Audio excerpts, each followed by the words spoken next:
Today I'm going to show you how to merge two Instagram accounts into one. If you're looking to streamline your presence on Instagram, this quick guide is for you.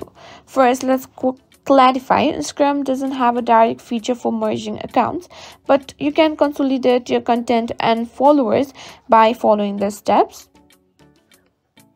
To merge two accounts, as you can see, this is my account, and this account has my specific Gmail, that is kimorawills@gmail.com. So to create another account with this email, I'm going to be simply tapping on here and clicking on add Instagram account, create new account.